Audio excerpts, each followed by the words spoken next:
Hello, smart learner. Welcome back to Smart Learn Academy, where learning never ends.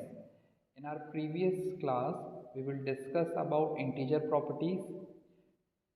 What all integer properties we discussed: closure, commutative, additive inverse, multiplicative inverse. Now, in today's class, we start with distributive property. ठीक है, तो distributive property समझाता हूँ मैं आपको। पहले एक example setup करता हूँ मैं आपको। That is 2 × 4 plus 2 × 3। अब 2 × 4 और 2 × 3 को सॉल्व करना है आपको, तो दो तरीके हैं। एक तो सिंपल, 2 को 4 से मल्टीप्लाई करा 8 आया, 2 को 3 से मल्टीप्लाई करा 6 आया, एंड 8 + 6 करा 14 आया। और एक तरीका ये कि हम क्या करें, जो दो टर्म है, देखिए 2 × 4 और 2 × 4 दो टर्म है, मैं इधर भी लिख देता हूँ सेम। अब ये दो टर्म है, देखिए इन दोनों टर्म्स में एक नंबर दोनों में सेम है, दैट इज 2। तो आप उस 2 को ब्रैकेट के बाहर लिखेंगे और ब्रैकेट के अंदर इस 4 को और इस 3 को लिखेंगे, और इन दोनों के बीच में साइन क्या है, प्लस, तो यहाँ पर भी साइन क्या लगा देंगे, प्लस। इसी को हम डिस्ट्रीब्यूटिव प्रॉपर्टी बोलते हैं। तो डिस्ट्रीब्यूटिव प्रॉपर्टी में हमने क्या किया कि दो टर्म है, इन दो टर्म में जो सेम नंबर है उनको ब्रैकेट के बाहर लिखा, और ब्रैकेट के अंदर हमने जो दो बचे हुए नंबर्स हैं उनको लिखा, और जो बीच में साइन है उसको एज इट इज लिख दिया। इसी को डिस्ट्रीब्यूटिव प्रॉपर्टी कहते हैं हम। ठीक, सिमिलर सेम सिचुएशन सब्ट्रैक्शन के केस में भी हो सकती है। जैसे 2 × 4 - 2 × 3 है, नॉर्मली इसको सॉल्व कर दे तो 2 × 4 = 8, 2 × 3 = 6, एंड 8 - 6 = 2। और सेम सिचुएशन अगर यहाँ पर होती और डिस्ट्रीब्यूटिव अप्लाई करते हम, तो कैसा होता, 2 × 4, 2 × 3, तो 2 कॉमन लेंगे, 4 - 3 वी गेट 1, दैट इज 2। ठीक, अब आपका क्वेश्चन बनेगा कि सर हम नॉर्मली इसी तरीके से सॉल्व कर लेते हैं ना, क्यों ज़रूरत है हमें डिस्ट्रीब्यूटिव अप्लाई करने की।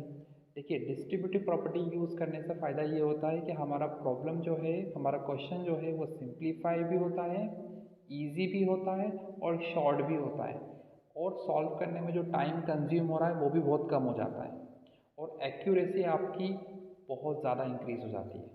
एग्जाम्पल के तौर पे मैं समझाऊँ अगर आपको, और आपको बोलूँ कि अगर सपोज ऐसा कुछ क्वेश्चन होता, 2 × 198 प्लस 2 × 2।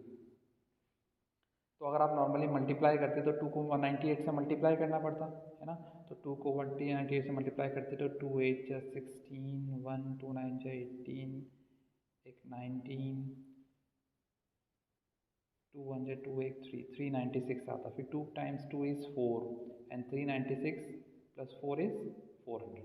ठीक है, ये तब जब आपको डिस्ट्रीब्यूटिव अप्लाई नहीं करना था और सिंपल आपने मल्टीप्लाई करके प्लस किया। और अगर आप डिस्ट्रीब्यूटिव अप्लाई करते हैं इसी क्वेश्चन में, तो देखिए कितना सिंपल हो जाता है ये।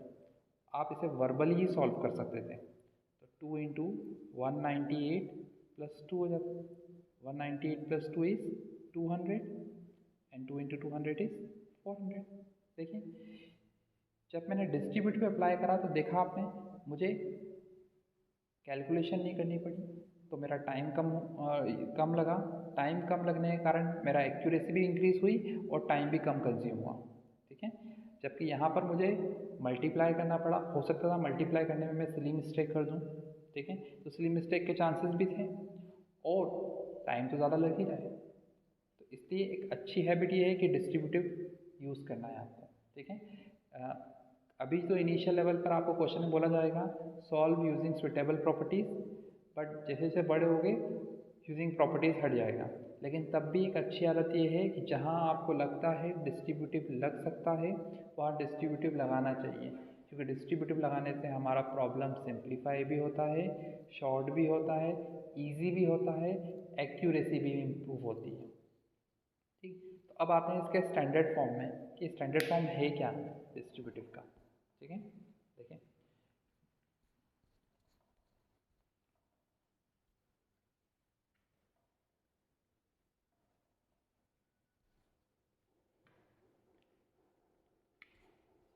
a × b + a × c, जब भी आपको a into B plus A into C के फॉर्म में होगा तो आपको उसे लिखना होगा a इंटू बी प्लस सी के फॉर्म में।